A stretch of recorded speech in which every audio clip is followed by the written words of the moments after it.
আল্লাহ তুমি আমাকে কালা কুপাচারটা সন্তান দাও, তবু তুমি আমার একটা বাচ্চা দাও যে আমাকে মা বলে ডাকবে। লিফটে ঢুকবে তখনও ঘুরে ফিরে আমার দিকে 2-3 বার তাকাচ্ছিল। আমার ওই তাকানো এখনো চোখে ভাসতেছে। অনেক আল্লাহর কাছ থেকে চেয়ে না সন্তান আমার যখন বিয়ে হয় আমার ছেলে মেয়ে হতো না। 8-10 বছর ধরে ছেলে মেয়ে হয়নি। অনেক কষ্ট করছি আমি, অনেক কথা শুনছি মানুষ যা খাতি আমাকে বলছে আমি তাই খাইছি, তারপরেও কোনো সময় আমার ছেলে মেয়ে হয়নি। এক সময় আমি নামাজ রোজা কোরআন শরীফ এইগুলো করতে শুরু করি আর আল্লাহর কাছে ডাকি, আল্লাহ তুমি আমাকে কালা কুপাচারটা সন্তান দাও, তবু তুমি আমার একটা বাচ্চা দাও যে আমাকে মা বলে ডাকবে। ডাক্তার কবিরাজ দেখাতে আমার সিনথিয়া আমার বিয়ের 9 বছর পরে গিয়ে সিনথিয়ার যখন 4 বছর বয়স আমার আবার অভাব হয় না, আমি আবার চেষ্টা করি, তখন আমার রাইসা মনে আমার পিঠে আসে। হ্যাঁ, তখন থেকে আমাদের জীবনটা বদলে যায়। আমাদের জীবনটা এত সুখের ছিল না, অনেক কষ্টের ছিল আমার জীবনটা আর আমার স্বামীর জীবনটা।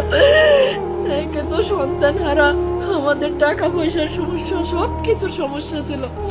যখন আমার রাইসা আমার গর্ভে আসে আমার জীবনটাই বদলে যায়।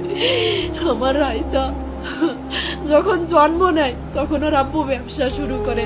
আজ ওর বাবা ব্যবসায়ী, প্রতিষ্ঠিত ব্যবসায়ী, কিন্তু আমার বাকি নাই। আমার লক্ষ্মী মেয়ে বুড়োই গেছে। আমার লক্ষ্মী রে তো আমি বলবো না, আমার ওইটুকু লক্ষ্মী। 8 বছর বয়স শেষ হয়ে 9 বছর চলতেছে। 9 পারা কোরআন শরীফ পড়েছে আমার রাইসামনির বয়স যখন 3 বছর। আর আমার সিনথিয়া, আমার তখন ছেলে বাবুটা হয়নি, আমার বাবু তখন 4-5 মাসের পেটে। উমরা করতে গেছিলাম আমরা অল পরিবার, আমার হাজব্যান্ড আমার বাচ্চাদেরকে নিয়ে।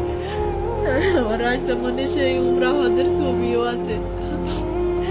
আমার রাইসামনিরে হজ করায় নিয়ে আসছে। আমি আল্লাহর উপরে বলছিলাম, যখন ওরে পাওয়া যায়নি আমি বলছিলাম, আল্লাহ আমার সন্তান খুঁত হয়ে থাকুক, তবু তুমি আমার কাছে জীবিত ফিরেই দাও।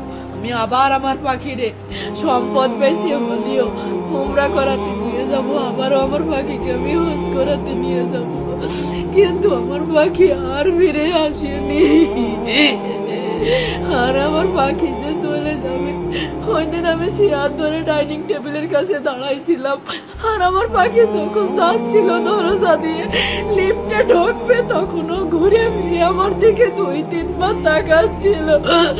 আমার